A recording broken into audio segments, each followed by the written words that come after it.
Okay, let's move on to Wouter. Wouter Vandenberg, consultant at TNO Netherlands. Goedendag. And we're talking about building better data spaces, practical experiences with BOMOS, Semantic Treehouse, and GenAI. Wouter, alstublieft. Thank you. Yeah, don't worry about the unfamiliar terms here. In fact, please raise your hand if you have heard before of BOMOS and Semantic Treehouse. Yeah. So that's just some context that I will have to give. But my purpose here, much like my previous speaker, congratulations, by the way, with your impressive demonstration, is to just show you two things we built, two demonstrations with a screencast. So that's the main dish here. But I'll have to provide some context of where I'm coming from, which is BOMOS, the method we had developed with partners in the Netherlands, and a software platform called Semantic Treehouse.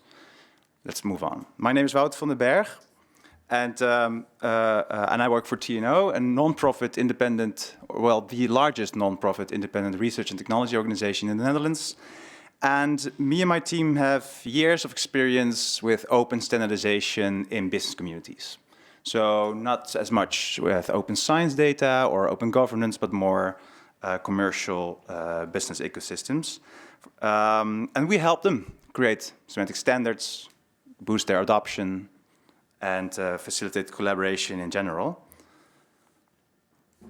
And in our work, we see that interoperability is a recurring puzzle, no matter what economic sector we get involved with. The same challenges always appear, like we summarized here in the middle, getting the standard organization, the collaboration set up in the first place, getting governance set up, boosting adoption of whatever semantic resource is being made, and managing versioning and ensuring user-friendly publication, to name a few, whatever the sector. And what we've learned is that semantic interoperability is not so much a technical problem, but a commons governance problem. I think this is summarized by one of our stakeholders, so it's not my quote, by him saying, systems not talking actually represent people not talking. And this is very much in line with what Paul Groth said yesterday, I think, that interoperability in the end is about reaching agreement with in a group. And the challenge then is creating and maintaining shared rules and resources, or the data models in a community. And BOMOS, which is an acronym, I won't repeat it, it's a Dutch, well, I will. It's Beheer en Ontwikkelmodel voor Open Standaarden. So OS is the open standards. And this is our method. So I've included a link here, but I'll briefly go over it. So because these are the BOMOS activities. So this best practice document describes all these activities, all geared towards open standardization in a participatory sense. So it starts with the strategic part, which is fundamental, because standardization is not a one-time project. It's a long-term commitment, and financing that is a challenge. But also getting to very clear government agreements, like who gets to decide what and who's involved. It also covers tactical activities, like deciding on the architecture, community management, intellectual property, quality benchmarking. But today, I would like to focus on the operational activities. So this is where the agreements, the standards get manufactured. So it's a daily work of maintaining and developing the standards. And in these operational activities, BOMOS defines a few roles, and I want to focus on two of them in the operational activity field here. So think of the experts, the domain experts. They're fundamental, they're key to get to a semantic resource that's fit for purpose. But also they are usually employed by the organizations that have a stake in this standard. So they are very important to involve. And the other role here that the demo, that we have to keep in mind for the two demos, is the functional manager. And I think yesterday, again, with the Paul Groth's presentation, we called them knowledge manager. So they are responsible for coordinating the collaboration, coordinating these standardization activities. And like I said, the demos I'm about to show you are linked to these two roles.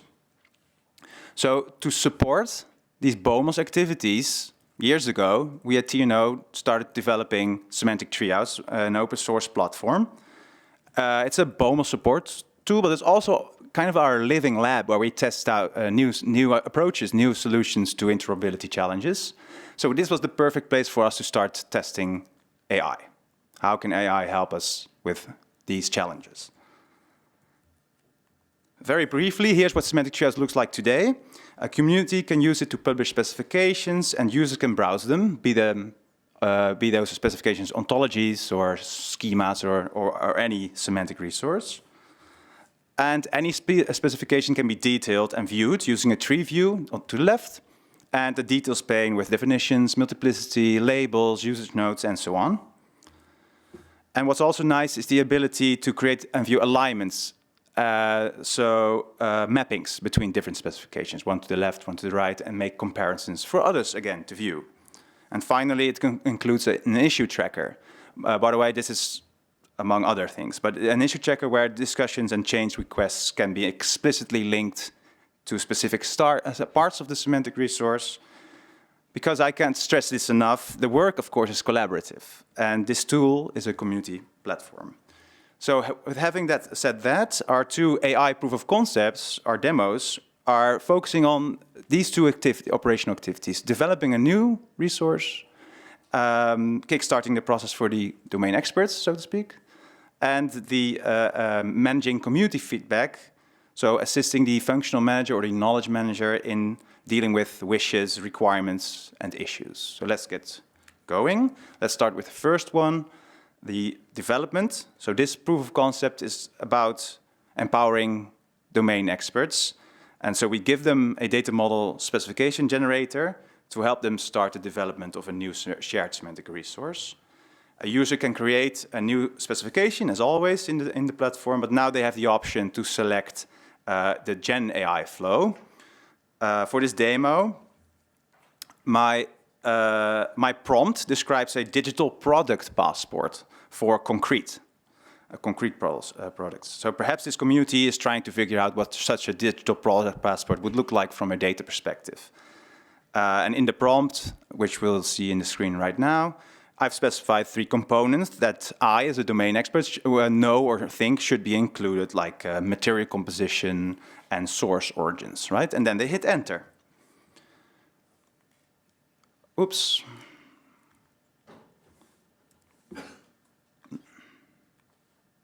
Yeah. So the LLM produces this complete message in Semantic Treehouse, and we can display it here. This includes the hierarchy in the tree, and also the labels of each element you see, and their definitions, multiplicity, and even suggested usage notes to comment on more semantics. And yeah, we can view the fully generated model on the platform. So this entire structure was created with this prompt. So this is a starting point. And of course, because this is happening on the platform, the community already uses, it can be shared, and others can get involved quickly. So we hope that the time to get started is reduced with this product, with this functionality. Okay, so that's the first demo. Second demo, we shift gears. We are moving from the domain experts to the functional managers, the knowledge managers, who are responsible for handling community-submitted issues. Okay, so this is the issue co-pilot. Here we have a list of, wait, that's too fast. Ah, it starts already. Okay, so what I'm about to show you is the SATU environment, which is the flexible staffing standard. So you'll see words like time card or hour types over invoices, right? But the point is that we have an issue co-pilot. I'll select one of these issues, and we see the title and description, but now we also have a button, Get AI Assistance. And when the manager clicks this, they can select the context already available in the environment, like all the specifications, but also previous issues and way of working documents. Then they can ask their question, like, what exactly is the problem here? Help. And the co-pilot starts responding based on the current situation documented in the platform, and this can become a dialogue. So the manager can ask follow-up questions like, if that's the case, what can be done about it, or what kind of actions do you recommend? So what makes this so powerful is that it leverages the existing strengths of the platform, because the platform already contains all all these relevant documents, all these contexts, right? The specifications themselves, but their validation artifacts as well. Previous working group meetings, issue discussions, code lists, and so on. So all of that context is available, and we can imagine that the user adds a few documents for this particular issue here. Our initial tests with real functional managers has been really positive. So, to conclude, I want to emphasize that the point here is not simply using AI for its own sake. The point is that we are looking for ways to help these business ecosystems boost their standardization activities, make them less difficult, more worthwhile, while maintaining the same level of quality, helping them reach agreement faster. I also want to conclude with a nagging thought I've been having the last months. An idea I came across in a blog post by Pete Coman about AI, which raises the question, are we suffering from the horseless carriage syndrome? So for those of you who don't know, this refers to the tendency to use new technologies in ways that just mimic older technologies. Like depicted here, the first automobiles were designed to look and function like horse-drawn carriages. And I'm wondering if I am so accustomed to open standardization the way we've been doing this for years, these BOMOS activities, that I'm only interpreting these new inventions like LLMs by comparing them to our existing process. In short, I wonder how people with a completely different, fresh point of view would innovate here. Great. Yeah. Yeah, we're good? Okay. With that question in mind, so finally, here's the research agenda we are currently exploring. We see three main directions. First, we are developing a more AI-augmented standardization processes. So I envision a kind of standardization agent that makes it easier for stakeholders to provide feedback on a proposed change to a standard or issue, because a lot of time getting that involvement is a real bottleneck for the functional manager, for knowledge managers. Secondly, we are researching autonomous integration and negotiation. So this is creating mappings quicker, more easily, but also, like Paul Groth mentioned, maybe negotiation meaning agreement with agents in the future. I'm not sure.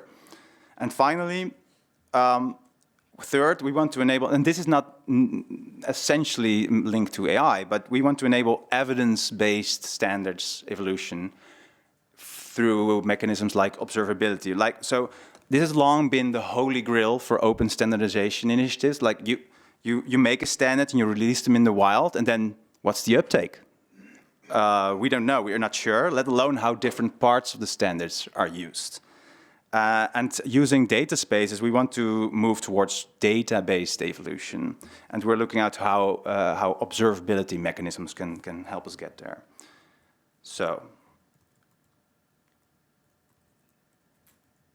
ultimately, all of this works is to speed things up and make interoperability more agile and responsive. And we're actively looking for collaboration on these topics. I forgot to put the link to BOMOS here. It should be at the top. It's, well, if you're interested in this subject, I think it's a required reading. It's the gift from the Netherlands, I think. But you can also start exploring the open source platform, Semantic Treehouse, by following these links, having some resources, or finding the source code, or make an issue about the tool itself, or connect with us to explore any collaborations. Thank you. Thank you well.